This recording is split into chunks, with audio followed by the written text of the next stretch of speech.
Ja, ich habe jetzt gerade ein bisschen das Ricardo für mich entdeckt, sozusagen das Online-Trading. Also nein, nicht Trading, einfach Zeug verkaufen. Ja. Es nimmt mich jetzt gerade Wunder, hast du das mal gemacht? So ein bisschen ausmisten, Zeug verkaufen? Ja, verkaufen weniger, aber ich denke die ganze Zeit daran, dass gewisse Sachen so in meiner Wohnung, so, das wäre etwas für Ricardo. Ich bin ja jetzt, wie ich vorhin schon gesagt habe, eben kurz bin am Zügeln oder am Vorbereiten aufs Zügeln und ja, kennst du es vielleicht, man sieht immer wieder, man stolpert über so Sachen, wo man so null Verwendung mehr hat, aber vor 5 Jahren hat man es mal noch gebraucht für irgendetwas. Wo dann Das so ist genau so ein Fall in jeder Wohnung wieder für im Keller Ricardo. lässt, oder?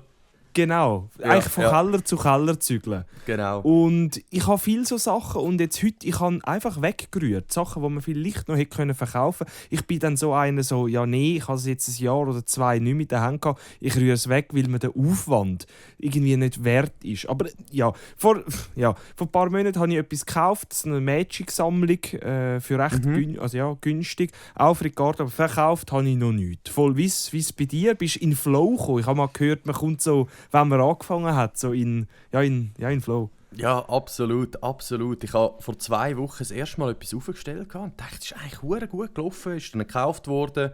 Der Sieg ist dann zu mir gekommen, hat ihm das Zeug gebracht und so, super Sache. Und lustigerweise ist eben gerade bei uns im Geschäft ist jetzt auch so der Frühlingsputz steht da. Wir haben auch so ein bisschen altes Kameramaterial und so. Und der Chef hat gefunden, ja komm, das tun wir irgendwie auf Brocki oder so. Und dann habe ich gefunden, nein, das können wir doch verkaufen, oder?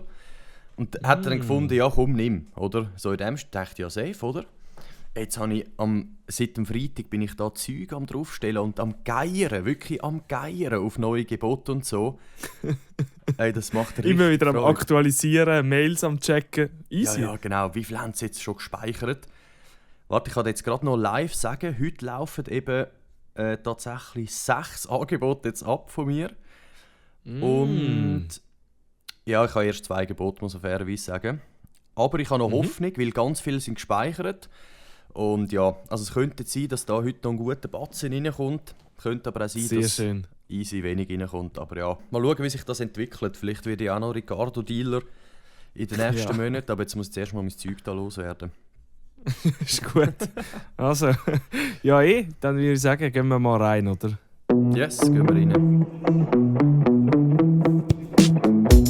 Ein Kanton, 3 Teams. Herzlich willkommen beim Fußball-Podcast Turm, Grund, Wiese.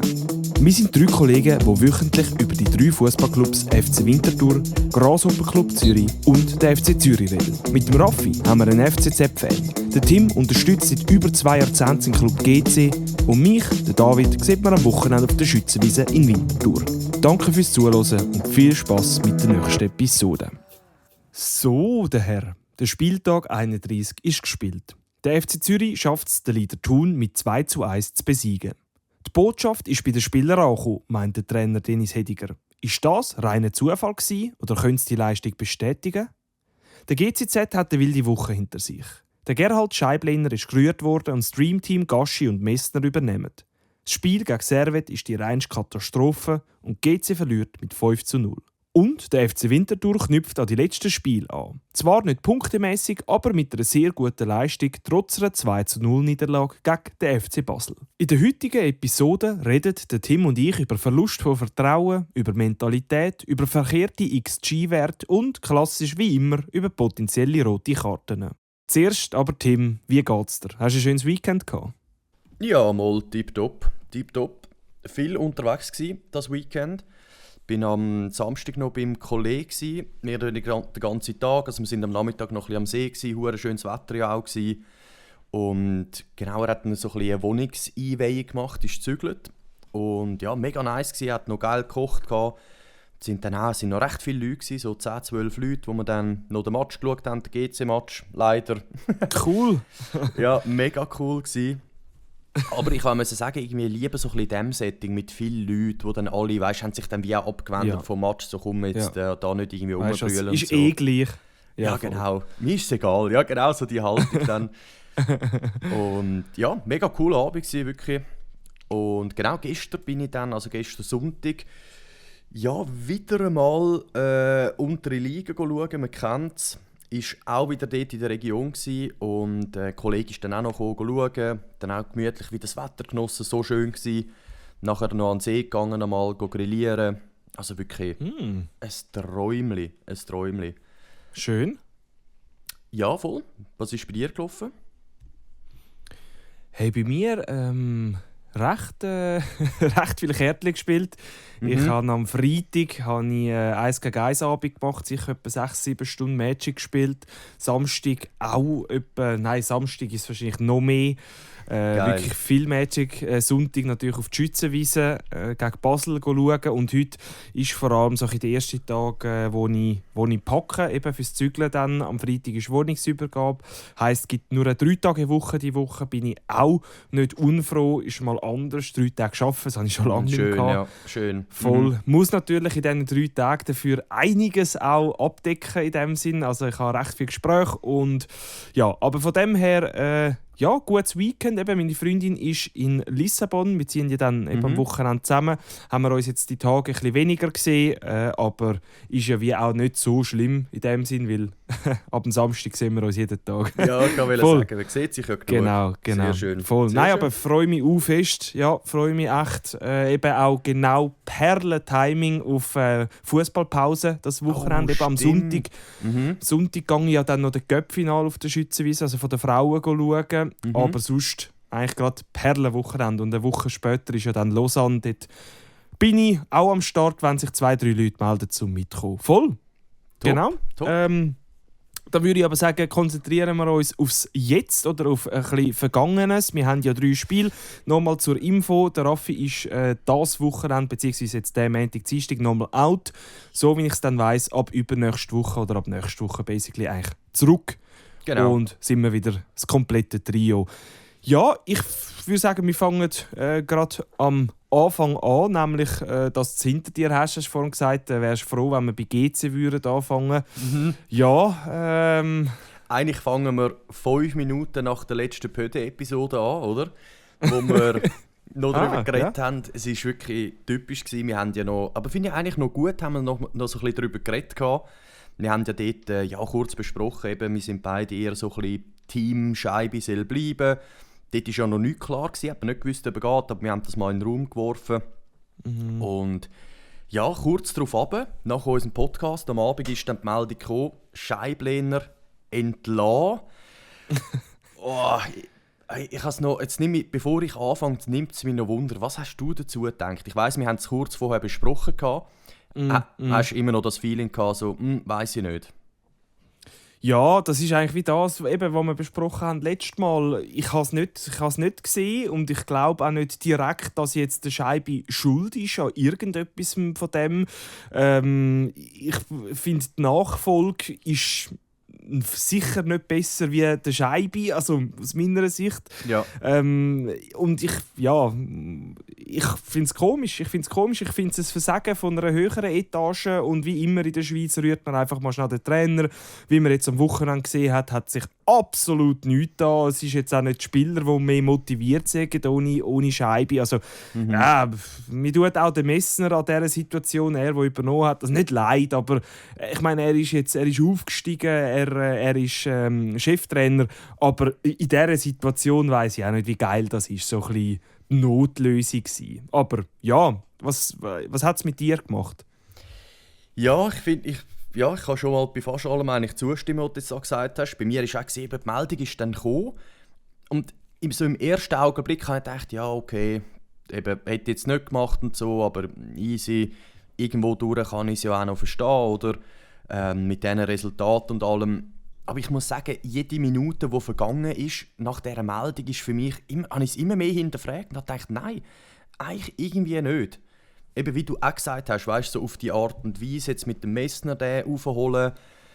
Und es hat für mich alles ein bisschen komisch gewirkt. Oder? Es ist ja dann die Pressekonferenz rausgekommen. Ich weiss nicht, hast du dort reingeschaut oder ein Interview, ich glaube, du hast auch noch ein paar Sachen gesehen, gell, mit dem Sutter. Ja, einfach vom Sutter eben das habe ich dir ja noch geschrieben, das habe ich recht lustig gefunden, so eben, wie der Sutter über den Scheibe erzählt, wie begeistert er sei und auch immer noch ist von seiner Arbeit und ja, ich habe es wirklich skurril und unpassend gefunden. Natürlich eben, können wir jetzt noch vielleicht darüber reden, aus Schutz, wie du vielleicht meinst, aber ich habe es sehr, sehr komisch gefunden. Und ich finde es eine Diskrepanz dazwischen von Trainer entlassen und nachher sagen, hey, wow, was für ein guter Trainer. Das macht aus meiner Sicht, aus meiner Laiensicht nicht so viel Sinn. Was meinst du? Also, ja, wie findest du am Sutter seine Worte? Ja, am Anfang bin ich recht überzogen von dem, dass er eben einfach die Scheibe schützt. Also ich glaube, das hat sicher immer noch so Komponenten von dem, weißt, dass er ihn einfach schützt. Und dass er sagt, hey, das ist eigentlich ein geiler Sieg, mit dem habe ich Spass gehabt zum Zusammenarbeiten und so. Oder ihm wie so ein bisschen den Weg nicht verbauen. Oder ihm eigentlich wie... Oder eine Entlassung ist auch für eine Karriere als Trainer immer nicht gut gesehen. Und wenn du eine dann fristlose Kündigung in unserem Lebenslauf zum Beispiel. Ja, so, genau. Ja, musst du irgendwie können, ein bisschen, ja. Absolut, absolut. Und was das für mich auch noch ein bisschen unterstrichen hat, ist, dass er ja dann gesagt hat, so, eben wegen Messner und Pavlovic und dem Gaschi, das ist ja jetzt das neue Trio, sozusagen. Das riesen Dreamteam, das sich erwünscht hat. Ja, finde ich auch geil. Erstens Dreamteam und zweitens hat er nachher so gesagt, ja, und das ist ja super toll, dass die die Motivation haben und den Mut, um den Schritt zu machen und das findet er super toll. Und ich denke, ja, logisch, die sind ja U21-Trainer, also klar kommen die, also egal welche Situation, oder? Die kommen in die erste Mannschaft. Und genau. Diese Kommunikation habe ich einfach ein bisschen komisch gefunden. Ich habe noch viel mit dem Kollegen diskutiert, wirklich noch viel. Er ist immer so ein bisschen pro dieser Entlassung gewesen, hat gefunden, ja, du musst jetzt einen Wechsel her, eben, Scheibe muss weg und so, das geht nicht.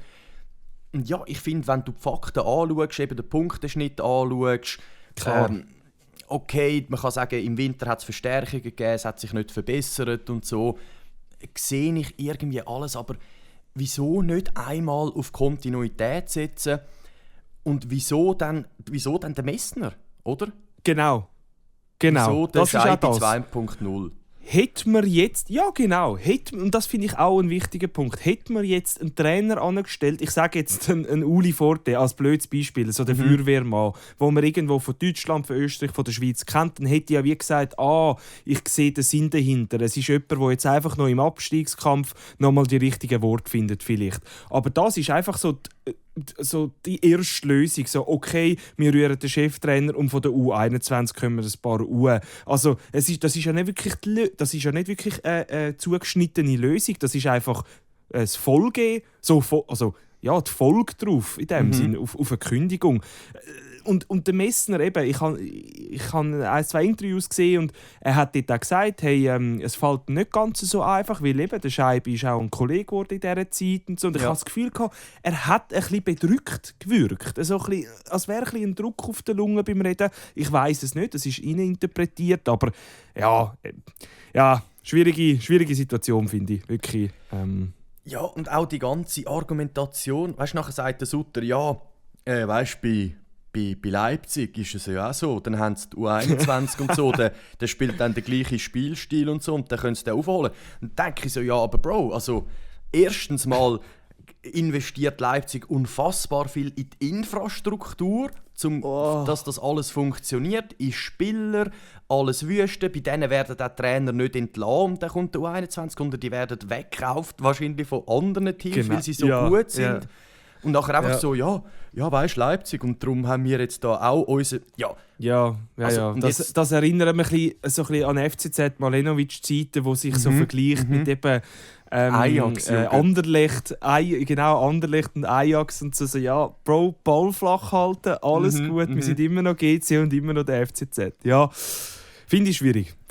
Und das macht doch einfach auch keinen Sinn. Ich meine, dann schaust du jetzt den Lebenslauf vom Messner an. Eben, spielt genau gleiches Spielsystem. Dann, er ist auch in Österreich von der 2. Liga aufgestiegen. Bei ihm war es die Grazer AK. Scheibe, muss man sagen, hat dann sein Team ja noch oben behalten und so und ist dann irgendwann gegangen. Der Messner hat nach 10 Spielen ist er dann entlassen worden in der 1. Liga. Aber er ist eigentlich der Scheibe 2.0 in allem. Ja. In allem. Ja, voll. Und dann hast du jetzt das Gefühl, und darum sagt der Sutter immer neuer Impuls. Ja, was für ein neuer Impuls? Weil es ist ja... Und Nein, es ist kein neuer Impuls. Es ist ein interner Impuls. Jemand verdient, ich meine, der Scheibe wird jetzt noch Lohn verdienen und der Messner und der Gaschi noch mehr. Also, das wäre die logische Schlussfolgerung, oder? Aber was für eine Lösung? Das ist keine Lösung. Einfach, das ist wie einfach, jetzt macht jemand anders, eigentlich, der schon im Team war, den Job. Und mal schauen, wenn es gleich schlecht rauskommt, ist ja gleich. Und wenn es ein bisschen besser kommt, dann kann man es nachher artikulieren damit, so, hey, ja, der hat etwas gebracht. Und ich meine, jetzt kommen wir nachher aufs Spiel. Ich meine, das ist eigentlich das schlimmste Resultat nach einem Trainerwechsel. Ja. Also, übel. Übel. Das ist das, was mich eben wirklich aufregt, das, was wir auch besprochen haben letzte Woche. So, das Team ist nicht tot, meiner Meinung nach. Es lebt. Und ja, da haben sich die Leute so verschworen auf, ja, weisst du, der Scheibe hat die Mannschaft verloren. Da denke ich so, wo denn? Also, so ein Seich. Du hast ein Spiel gegen Lugano. Haben wir jetzt auch schon ein paar Mal gehabt. Super kämpferische Leistung. Dann gegen Basel, ähnlich wie Vinti jetzt, eigentlich easy eine besser gewesen, haben verloren. Dann hast du gegen Thun, okay, 5-1 kassiert, habe ich aber nie gesehen, Auflösungserscheinungen oder irgendetwas. Und auch andere haben gegen Thun 5-1 verloren. Klar, es ist grusig und alles. Vinti in Überzahl ja, genau, gegen ein Unterzahl. Ja, genau. Also, genau, so Zeug. Das ist einfach jetzt Thun. Und dann frage ich mich, wieso du das machst, wenn du dann eben nicht mal... Also, es gibt für mich wie kein wirklichen Grund. Und vor allem, wenn also du es ja, dann so der klassische Super League-Grund. Ich weiss nicht, irgendwo habe ich erst gerade eine Diskussion gehört, dass die Schweiz viel zu schnell Trainer entlässt. Es ist so, alle setzen sich ein höchstes Ziel und dann erreicht man es nicht und dann wird halt der Trainer gekickt. Aber so richtig am Laufmeter. Und ich finde, das ist einfach... Ich habe irgendwie in Papi Sutter mehr trusted. Ich habe irgendwie das Gefühl gehabt, geil, Sutter GC, jetzt könnte etwas gehen. Und irgendwie hat er mich recht enttäuscht. Für mich ist das jetzt eine Enttäuschung. Extrem, du sagst es genau richtig. Den Punkt wollte ich nämlich auch noch sagen dazu. Eben erstens noch, das Team war nicht da gewesen, und jetzt hast du so einen riesen Flatter bekommen, wo, wäre jetzt der Scheibe noch Trainer gewesen, dann hättest du jetzt können sagen, ja, jetzt muss man etwas wechseln, oder? Aber es ist das erste Spiel vom Neuen. Also schlimmer geht es nicht. Und das Zweite mit dem Papi Sutter Trust, das ist genau das, was ich eben auch denke. Jetzt haben wir nämlich ein Problem. Weil ich habe gedacht, der Sutter setzt jetzt endlich mal auf Kontinuität. Der tut das jetzt mal durchziehen, auch wenn es mal nicht so gut läuft. Mario Oder Frick. sogar wenn es runtergeht. Im schlimmsten Fall. Weißt, könnte man jetzt sagen, also das wäre eine neue Diskussion, aber wie willst du auch an einem Trainer mehr, also wenn du wieder rausrührst und alle ein halbes Jahr bekommen, wie willst du eben, wie du sagst, so ein bisschen die Basis reinbringen? Geht ja nicht. Wenn das Spiel... sorry, habe ich unterbrochen. Nein, es ist so eben. Und jetzt fangen wir eine Art wieder neu an. Oder ja nicht, weil wir haben jetzt einfach den Scheibe 2.0, der das Gleiche macht. So, also macht alles irgendwie keinen Sinn. Und Gerald Messner. Ja, wirklich. Gerald Messner ist neu an der Seitenlinie. Das ist unglaublich. Und eben der Punkt, den du auch noch gesagt hast, mit dem Papi Sutter Trust, das finde ich noch wichtig, weil eben entweder hat er jetzt das so gemacht und hat jetzt irgendwie gefunden, ja gut, ich halte mich jetzt doch nicht dran, sozusagen, oder ich tue jetzt doch irgendwie schnelle Entscheidungen fällen. Oder was halt bis zu einem gewissen Grad auch noch in das ganze Bild reinpassen könnte, ist, dass also wirklich die Anweisung von oben war, dass man gesagt hat, du Papi Sutter oder Daddy Sutter haben sie wahrscheinlich ja gesagt, oder? In Amerika. Daddy Sutter. Ja. Oh, Daddy Sutter. Ja, genau. Nein. Und dass sie dann gesagt haben, du, so geht es nicht weiter, der muss weg. Aber da denke ich dann, nein, der Sutter ist doch nur gekommen, weil er eben Entscheidungen tragen kann. Also wir haben so oder so ein Problem. Oder entweder schnurrt LAFC 3 und dann rast die aus, oder? Weil dann denke ich, also, come on, ihr schaut das an. Ihr habt da gar nichts zu sagen. Also doch, sie haben schon etwas zu sagen, aber sie sollten nichts sagen. Ja, am Spenden. Ja, jetzt haben wir dann etwa 8 Trainer auf der Lohnliste. Das ist auch das Spenden. Kostet auch. Ja, das kostet ist aber auch. Spend Zur Kündigung, ja genau. Ja, genau. Also Katastrophe, gar keinen Bock mehr. Und auch, was er ja noch gesagt hat, ich meine, der neue Impuls. Eben, ich meine, der Sutter hat ja gesagt, er ist fasziniert von der Arbeit, vom Scheibe. Aber die Mannschaft braucht neue Impuls. Bro, neue Impuls, das ist so ein ausgelodertes Fußballwort. Das passiert, wenn du einen Trainer holst, der bekannt ist für irgendwie, ich weiss nicht, eben irgendwie psychische oder mentale Arbeit oder irgendwie so etwas. Aber nur weil du eben den Gerald Messner holst, passiert doch nichts Neues. Die Spieler, was würde jetzt da in dieser Woche passieren? Also plötzlich ein mega guter Fußball. In welcher Welt lebst du? Also, ja, komisch. Komisch. Auch da, wie du sagst, es ist so komisch, dass irgendetwas einfach irgendwie verschwiegen unter den Teppich, irgendetwas. Und jetzt bist du wieder in dieser Situation, wo ich das Gefühl habe, doch, unter dem Papi Sutter gibt es eine gewisse Transparenz. Und jetzt bist du in der Situation, wo du denkst, so, Alter, Genau, über das haben wir ja auch schon geredet. Schön ist er ehrlich, schön stehen sie an, auch wenn noch etwas nicht gut läuft. Schön sagt er, sie haben nicht die finanziellen Möglichkeiten. Wir sind mega positiv dem gegenübergestellt und auch überrascht, so wie so ein Vorstand von einem Fußballclub ansteht und sagt, hey, was faktisch. Und jetzt, nicht einmal ein halbes Jahr oder ich weiss nicht, ein Jahr später, sind wir schon wieder so, eigentlich nicht so geil, oder? Das ist irgendwie... Es ist enttäuschend, wirklich enttäuschend. Ja, und du lässt dich ja darauf ein als Fan, oder? Ich habe mir jetzt auch so vorgenommen, so ein bisschen angewöhnt, sozusagen, so, ja, ich tue mir jetzt ein bisschen die Geduld erarbeiten, so, das geht jetzt ein Weile. Auch mit dem Scheibe, eben vielleicht 2-3 Jahre mal etwas aufbauen, aber wenigstens so einen Plan festheben. Ja, und dann hast du jetzt natürlich gerade null Bock mehr. Genau. Ja, voll. Ja. Also, Spiel müssen wir eigentlich nicht gross, oder? Oder hast du Lust? Nein, da machen wir wirklich ganz quick. Das war jetzt sicher eben noch spannend gewesen, auch noch deine Gedanken einmal zu hören zu dem ganzen Geschichte, Scheibe, Messner, Sutter und so weiter. Ja, der Match ist ja wirklich... Uiuiuiui. Es hätte 5-0 sein nach 22 Minuten. Ja, noch ein Penalty verschossen. Ja, noch viel schlimmer wie vorher. Noch schlimmer, ja. Und Servet, ich meine, Servet ist jetzt... Servet, ja. Ja, Servet ist Servet, diese Saison, ja. Ein riesiges Gurkenteam diese Saison, wirklich. Und das macht es passt gerade alles auf einmal zusammen. Die katastrophale Startphase, alle machen Fehler. Du könntest, ja, ich glaube in der ersten Halbzeit etwa 7-0 hin, sie jetzt wirklich nicht übertrieben. Ja, wirklich krass. Also es ist absolut crazy. Servet, eben, wenn wir jetzt schauen, die erste Halbzeit haben sie 3,4 XG gehabt. Allein die erste Halbzeit mit 7 grossen Chancen. Steht da. Das ist überrannt werden. Krasses Stat. Und das einzige Spiel, das ich mich erinnere, wo das so krass war, hat GC gewonnen in Sion. Mit, glaube 5-0 war das, wo der Dabur so ein krasses Goal gemacht hat, so die ganze Verteidigung austrippelt, reingeschossen und so. Das sind noch Zeiten, wo GC Spass gemacht hat. Ja, ist so. Ja, und der Rest... Du, ja, mega gut. Wir haben nachher nur noch ein Goal bekommen, seit der 18. Minute. Hey, so stark. Nein. Ja, krass. Nein, der Rest ist mir egal. Von dem her. Gut. Gehen wir direkt weiter, würde ich sagen.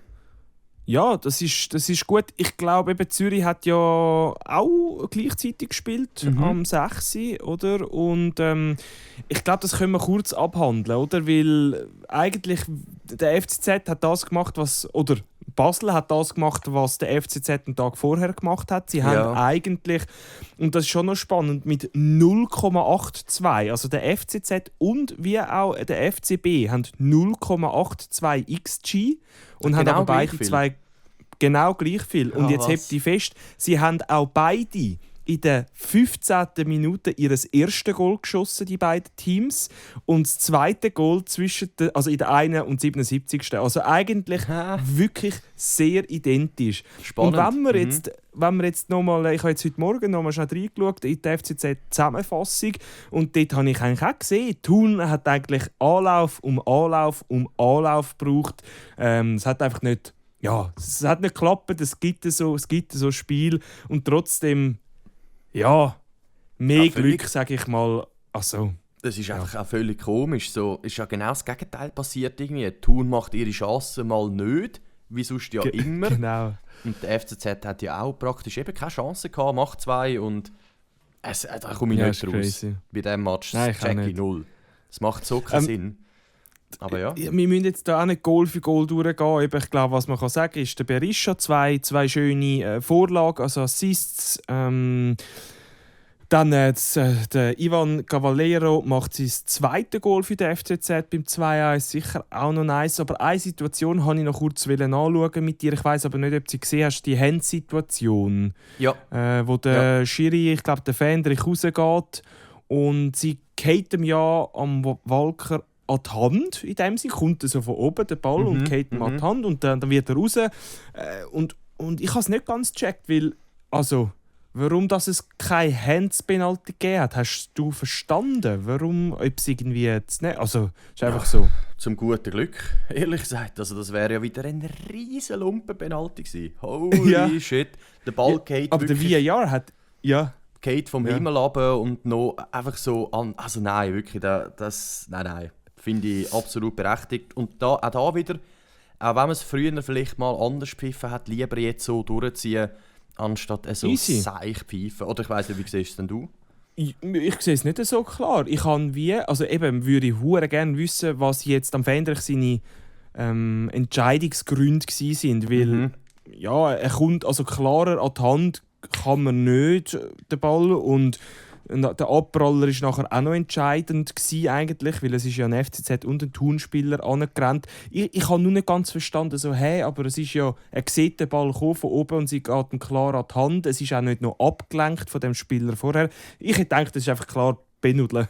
Also so, ich habe nicht ganz gecheckt, so, was die Begründung ist jetzt in dem Fall, was jetzt anders ist wie bei anderen Situationen. Das habe ich nicht ganz verstanden, aber vielleicht habe ich auch etwas nicht gesehen, wer weiß. Ja, verstehe ich schon. Also ja, ich sehe die Argumentation schon. Aber irgendwie, einfach für mich jetzt allgemein, ohne Vergleich mit anderen Situationen oder irgendetwas... Gut, dass es kein Penalty. Ja. Wenn du als Schiri D gestanden wärst, nichts. Kein Pfiff, nicht einmal ein Blick. Pfeifen bleibt stumm. Nicht mal ein Zeichen, dass es nichts war. Es war so nichts, dass ich nicht mal ein Zeichen gebe.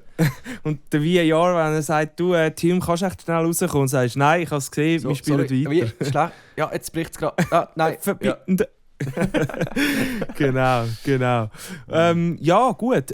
Zwei Sachen noch. Der Hediger hat am Schluss gesagt, dass die Jungs Botschaft verstanden haben und dass mehr über die Mentalität muss kommen. Ein grosses Kompliment. Und das habe ich irgendwie auch noch ein bisschen lustig gefunden oder ein bisschen spannend, sage ich jetzt mal, weil eigentlich tut er zwei Sachen. Also er tut ja eigentlich sagen, dass er das Team richtig eingestellt hat, unter anderem. Eben, sie haben die Botschaft gecheckt. So. Und ich finde, wenn man das Spiel anschaut, kann der FCZ hure glücklich sein mit dem Sieg. Ja, also voll geil. Ja. Thun schlagen muss man zuerst mal, egal wie, es geht um Punkte. Ganz, ganz wichtig, voll gut, aber trotzdem, ich bin fast überzeugt, dass in 2 Wochen, wenn sie gegen St. Gallen spielen, wieder krass auf den Latz bekommen oder einfach deutlich verlieren. Und ich glaube null, dass jetzt eine Wende kommt oder irgendwie so. Nein. Ich glaube, ja, voll. Also da sind wir ein bisschen auf dem gleichen Trip, würde ich jetzt sagen, oder fährt der FCZ gleich weiter voll. Ja, ich glaube, vielleicht bezieht es sich noch, es hat ja anscheinend noch eine Krisensitzung gegeben beim FCZ diese Woche oder Anfangswoche. So geht es nicht mehr! Ja. So nicht. Ja. Vielleicht hat er sich irgendwie auf das bezogen, dass das jetzt haben die Spieler gecheckt oder so, weißt du, irgendwie. Ja. Aber voll. Ja, weiss ich nicht. Ja. Also keine Ahnung, das Spiel hätte ja irgendwie können 3-1 Thun ausgehen ohne Problem. Aber der Labo und der Rastodar haben ja auch einfach wirklich vergurkt und aber passiert der Beste, oder? Ja. Ja. Gut, auch, also eben, der FCZ. Sorry, ja.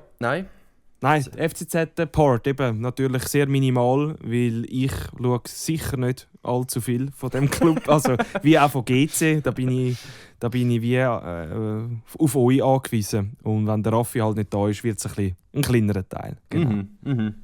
Ja, wir haben ja noch viel zu reden, oder? Bei Wildi. Hätte auch 3-1 sein können. Ja.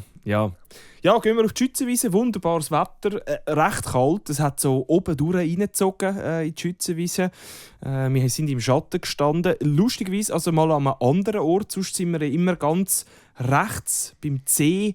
Eigentlich auf der Seite zu der Bierkurve. Und dann sind wir mal jetzt ganz links, also fast ganz links, bei den Basel-Fans, oder? Um mal ein bisschen mitbekommen, hey, wie macht Basel das, was singen sie, wie laut singen sie? Ja, nur schnell, das nehme ich jetzt so schnell Wunder. Ist denn das freie Platzwahl dort in Winti auf dieser Tribüne? Ja, es ist so ein bisschen Codex-Platzwahl. Also, im C hast du die Saisonkarte fürs C, du hast keinen Sitzplatz. Das sind das stehen alle, oder? Das hat eine Nummer, aber das wird nicht eingehalten. Man hat so einfach so, die Leute kennen sich, wo man ungefähr steht, an welche Stange wem gehört.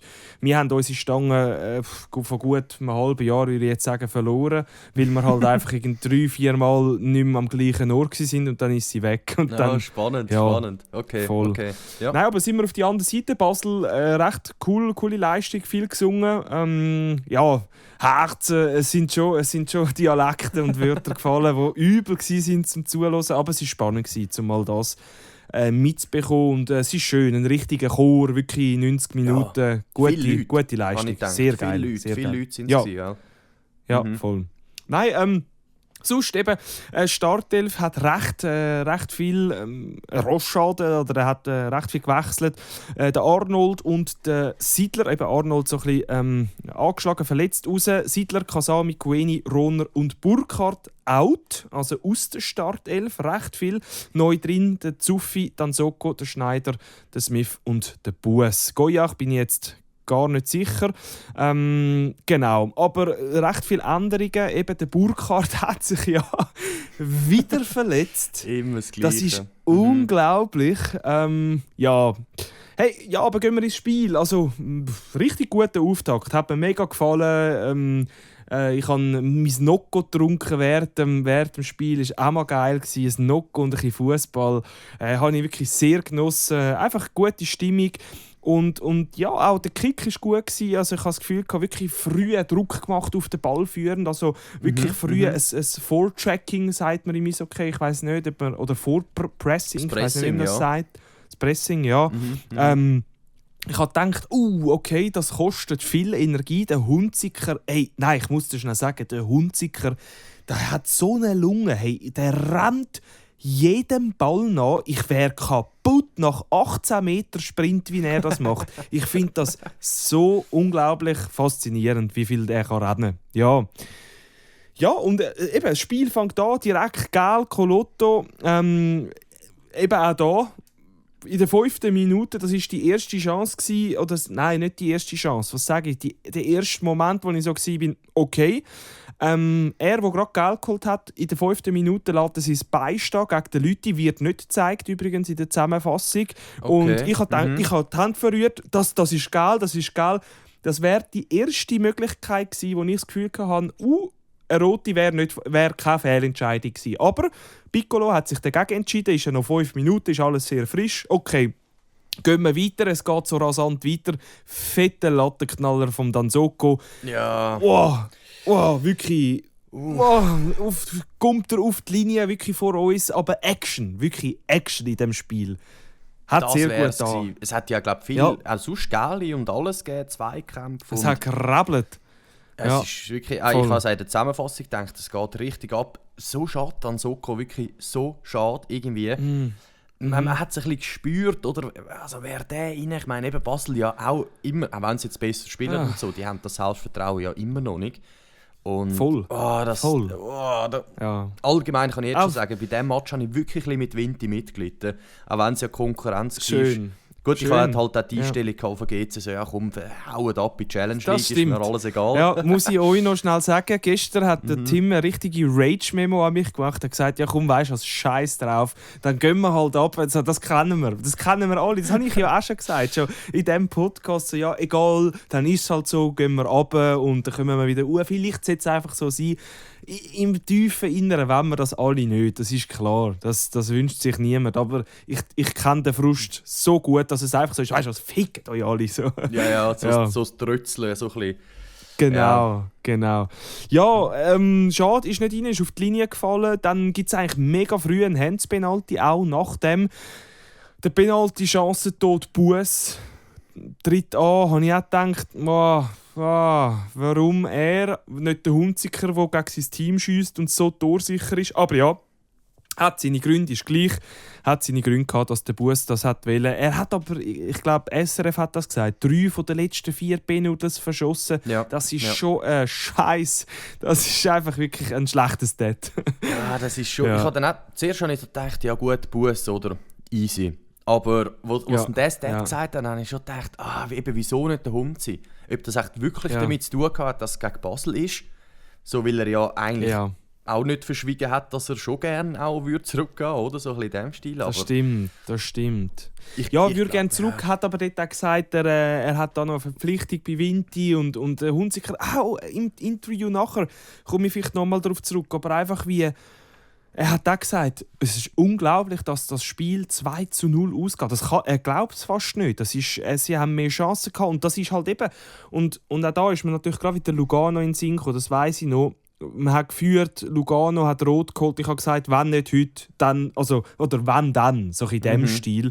Und dann hast du einen Lattenknaller und dann hast du einen Penalty und es ist irgendwie, ich weiss auch nicht, 12 Minuten gespielt oder so und es könnte rot und 1-0 Vinti stehen.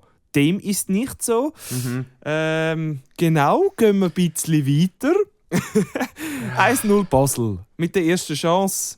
Recht simpel von der Seite reingespielt. Ja. Ich habe aufgeschrieben, einfachste Art, ein Goal zu machen. Vor allem, das kannst du halt nicht bringen. Das kannst du wirklich nicht bringen. Jetzt auch so aus taktischer Sicht. Du kannst doch nicht den Traoré dort allein lassen, im 1 gegen 1. Ich weiss gar nicht, wer der war, aber ob es der Siedler, der Durer oder der Mühl ist oder wer auch immer, ist eigentlich egal. Oder? Aber es war, glaube ich, dann so tatsächlich. Und, ja, das kann aber du gut kannst, sein. ich habe wirklich gedacht, so, weißt, normalerweise, wenn so ein Ball dort rauskommt, dann siehst du gerade, der zweite Verteidiger kommt oder der Mittelfeldspieler kommt, geht doppeln, oder? Weil du weißt, Traoré, der ist fucking schnell, der ist trickreich, der lädt ihn einfach aus, oder? Und genau das passiert. Er hat jede Zeit von der Welt, muss einmal am Danzoko, wo sich umdreht wie ein Traktor, oder Traoré flinkt, zack, zack, zack, Ball in die Mitte und dann, Und so, 1-0 Salah und... So einfach irgendwie. Mega. Capino steht auch, glaube ganz am rechten Pfosten. Und er geht ja noch so... Er ist ja nicht mal wirklich reingezirkelt, sondern so einen Meter neben ihm geht er rein. Es ist so auch wieder so... was ein Start. Und es ist dann halt Basel, sie machen eine Chance. Übrigens, jetzt gerade am Traoré haben wir mega lachen, als er uns immer vorne durchgerannt ist. Er hat seine Hosen so sautief unten. Wir haben wirklich so müssen... Er hat sie, ich glaube, gefühlt so... Wirklich, man sieht seine Unterhosen. Ja, es war einfach sehr, sehr lustig gewesen, wie tief das er sie hatte. Aber egal, gehen wir weiter. Gibt es eine Verletzung auf Seite von Vinti? Der Cresio, der Mirlind, muss raus. Kommt noch Gel über. In der Zusammenfassung check ich es auch nicht ganz. Ich meine, er kommt Fuß über, hat Nasenblüten und muss verletzt raus. 2 Geli. Also, voll, ich weiss nicht, ob er reklamieren oder irgendwie...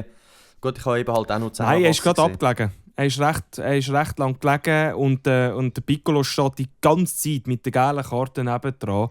Ich habe es nicht ganz verstanden, aber er gibt am Metinho Gel, ist jetzt eine wichtige Situation, er gibt am Metinho Gel, weil ein bisschen darauf ab gibt es eine Situation, wo der Goyach wieder anläuft, gefällt wird vom Metinho, der vorhin Gel gesehen hat. Piccolo entscheidet sich wieder dagegen. Hätte man auch nicht können. Es war auch keine Fehlentscheidung. Man sieht bei beiden Beinen, also beim Metinho und beim Temu Di Giusto, dass es eine Berührung gibt und einen Zweikampf und er geht, wäre nicht falsch gewesen. VAR hätte nichts können sagen. Ja, also, nicht gegeben. Muss ich sogar sagen, ich habe gedacht, da bist du hässiger. Weil eben, du bist ja so ein bisschen die Verschwörung gegen Vinti und so, oder? Und das ist für mich dann aber viel näher an einer gelb-roten als an keiner, finde ich. Es ist ganz klar ein taktisches Foul im Angriff. Lehrbuch. Genau, wirklich. Ich würde sagen, wenn jetzt jeder Schiri das Video zeigen, ich glaube 9 von 10 würden sagen, oh ja, das ist gelb in der Schule, oder? Ja. Ist so. Aber er weiss ja, er hat vorhin ihm schon Geld gegeben und ich glaube, er kann jetzt, wie am Anfang, er kann jetzt nicht nach 5 Minuten nochmal ihm Geld geben. Oder er kann nicht nach 5... Also, ich sage nur, das ist vielleicht das, was der Piccolo denkt, aber macht halt ein professioneller Schiri nicht. Und das ist jetzt das, was ich sage, was du jetzt ein bisschen angesprochen hast.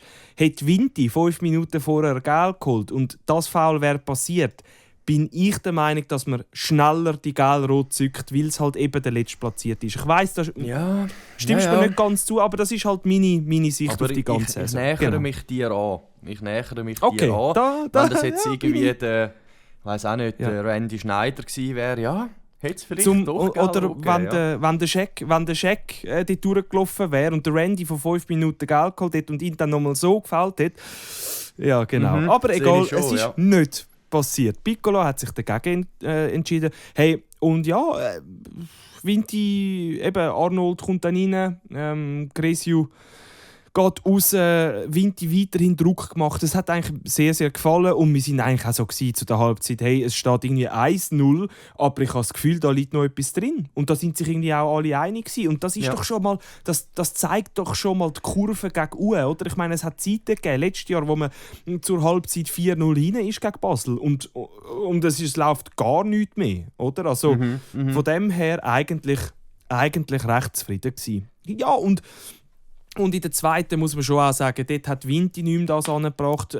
Basel hat in der Offensive völlig schlecht. Viel Fehlpass. Basel wirklich defensiv recht stabil, aber offensiv wirklich nichts gezeigt. Ich habe nicht mal und das ist wirklich komisch, ich habe keine Angst verspürt so vom Basel-Angriff. Ich bin so, ja, jetzt gibt es gerade einen Fehlpass oder jetzt kommt jemand. Vinti hat es wirklich sehr gut gemacht in der Defensive und trotzdem es gibt in der zweiten Halbzeit 2 Schüsse von Basel, die passieren in der gleichen Minute. Das ist am Van Bremens rein, wo gerade geblockt wird und abprallt zum Traoré. Auch ein Lattenschuss, aber der geht dann halt rein.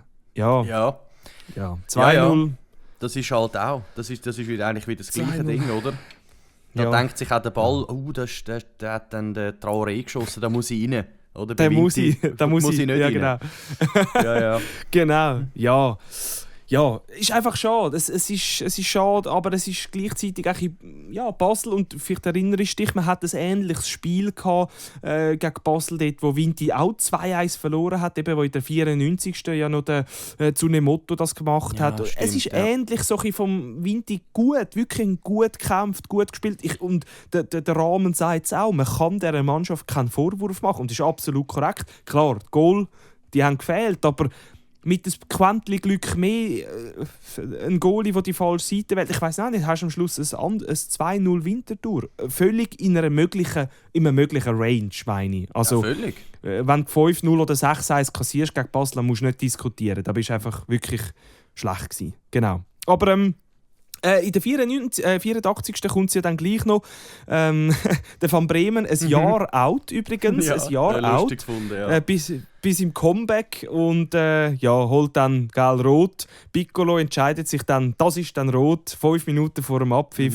Ja, weiß auch nicht. Ja, hure spät, bringt nichts mehr, aber cool ist gleich noch eine. So, ja. Hast du dann noch Hoffnung gehabt? Bei dem hast du gedacht, aufs 2-1, ja. Ja, weil wir haben dann gesagt, also der Kasami, wo er den Ball an tut, hat, ich weiss nicht, der Kollege gesagt, der muss rein, der muss direkt rein und dann läuft es wieder. Und der Kollege und ein anderer Kollege und ich schauen uns an und sagen, Kasami, fix haut er ihn jetzt fett rein. Nein, aber es ist aufs Goal gekommen, alles gut. Es hat ja dann sicher noch, der Leute hat noch Chance, eben, es hat genug Chancen gehabt, aber ich bin eigentlich recht entspannt, ich komme dann nachher noch kurz drauf. Weil man muss schon sagen, eben Basel mehr Ballbesitz, ganz klar. Jetzt am Ende des Spiels 57% Ballbesitz, aber eben das mit dem XG, 2,47 von Vinti gegen Basel. Das ist krass. Und Basel mit 0,82, das ist die verkehrte Welt. Wirklich verkehrt. Auch 17-5 Schüsse ist auch noch krass, finde ich. Unglaublich, Grosschancen, 5-1. Also es ist eigentlich umgekehrt, wie es umgekehrt sein sollte, oder? Und von dem her, eben, der Rahmen eben hat gesagt, wir bauen jetzt auf dem. Klar, das Wichtigste in dieser Situation sind Punkte. Das wissen alle, es ist Abstiegskampf. Aber man hat jetzt trotzdem 3 Spiele gepunktet. Das 4. war eigentlich sehr gut gewesen. Ich finde, es hat mir in dem Sinn ein besseres Gefühl gegeben, wie wenn man jetzt, weiß auch nicht, 90 Minuten lang dominiert worden wäre und dann auch 2-0 verloren hätte. Also es war wirklich ein guter Auftritt gewesen. Also ich finde auch. Also weißt, vor allem, ich glaube auch das bringt jetzt nochmal Aufschwung. Die letzten 2 Spiele sind hure gut von Vinti. So. weit von einer Abstiegsform entfernt. Und ich glaube, GC hat jetzt genau Vinti einen Gefallen gemacht mit dem Trainerwechsel, mit dem fette Flattern von Servet kassiert. Und also, jetzt spricht plötzlich alles jetzt wird es heiß, Bro. Aber genau, es wird jetzt nochmal heiß. Vor 2 Wochen hätten wir beide gesagt, nein. Vergessen wir, ja. Aber voll. jetzt wird es heiß. Jetzt wird es sehr und heiß. Und das ist jetzt wirklich interessant, weil es sind trotzdem noch 7 Spiele. Das ist nicht wenig, finde ich. Das ist wirklich viel, 21 Punkte und ja, für mich natürlich die Hoffnung. Gut, wenn GC auswärts eben dann im April kommt es ja noch, ich weiß jetzt gar nicht, wann das genau ist, am 11. April, das wird so heiß. Da müssen wir wirklich alle auf die Schütze sein. Aber das ist wahrscheinlich das Entscheidende, wenn Vinti dort verliert gegen GC, dann kannst du eigentlich einpacken, nehme ich jetzt mal an. Weißt du, das kann man jetzt sogar sagen. Vinti hat es in der eigenen Hand, oder? Wenn sie zweimal gegen GC gewinnen, dann haben sie die Punkte aufgeholt, ja, voll. Ja, das finde ich gar nicht so unrealistisch, ehrlich gesagt. Hey, ich auch nicht. Eben, wenn wir jetzt ausblicken, oder noch ein Ausblick auf Lausanne, also Lausanne hat in den letzten 13 Spielen nur 2 Siege. Und weißt du, gegen welche 2 Teams?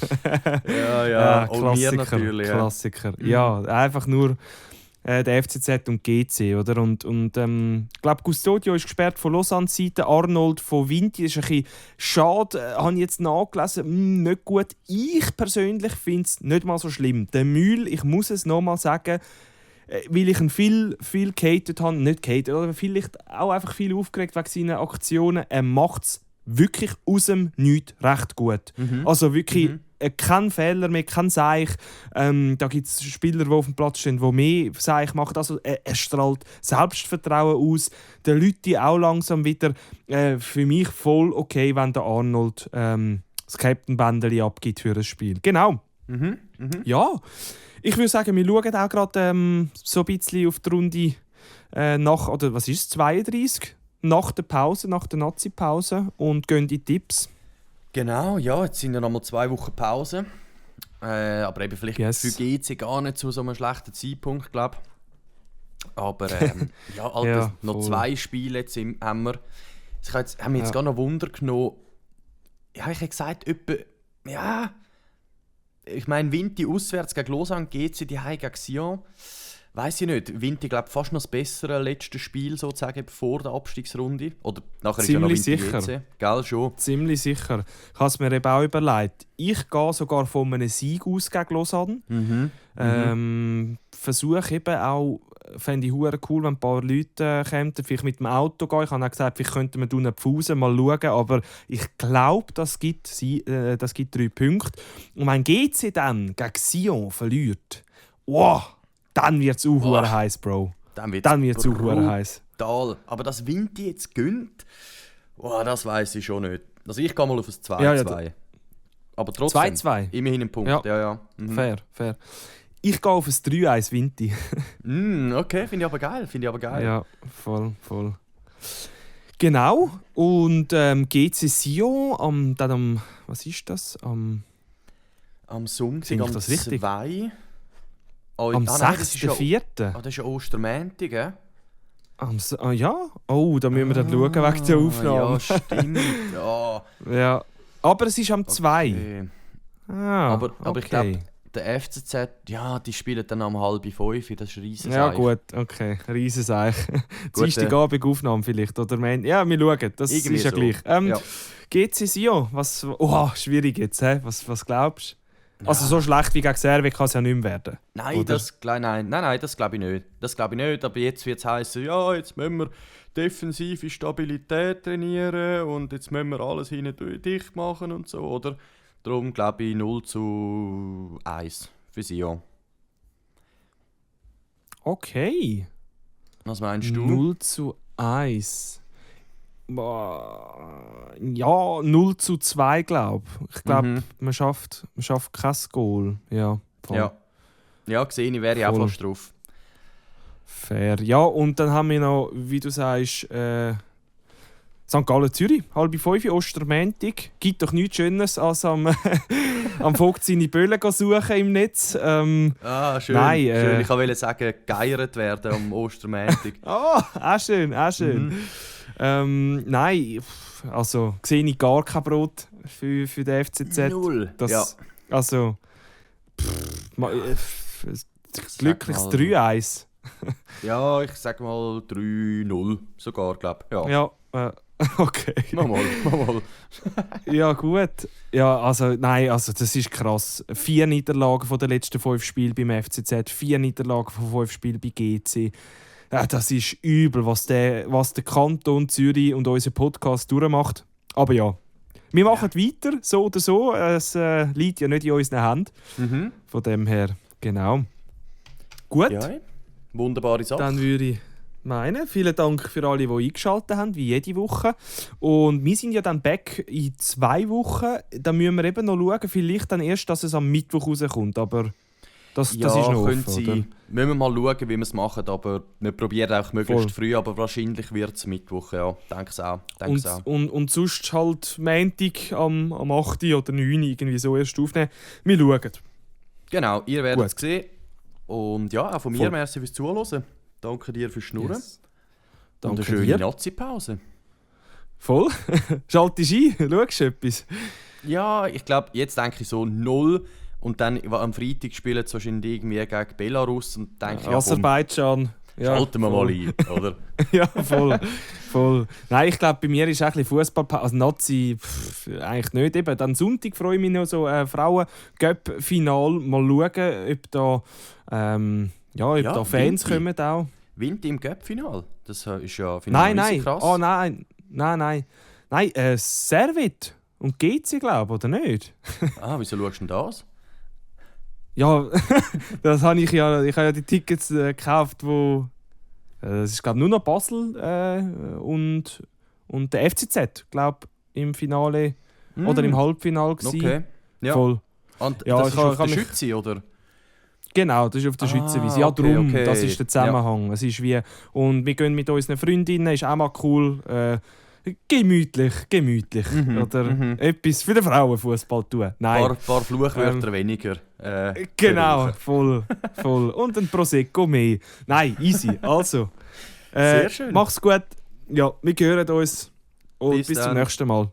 Ciao. Ciao zusammen. Noch einmal ein Einwurf für Zürich. Keita. Stahel. Der Ball kommt zur Mitte. Tor! Julian Filipescu! Rekordmeister! Super vom Rekordmeister! Für den Spack! Und jetzt ist die Schützenwiese gefunden und jetzt haben wir endlich in der Super League endlich Kanton Zürich ein echtes Fußballstadion. Ich meine, was will man noch mehr?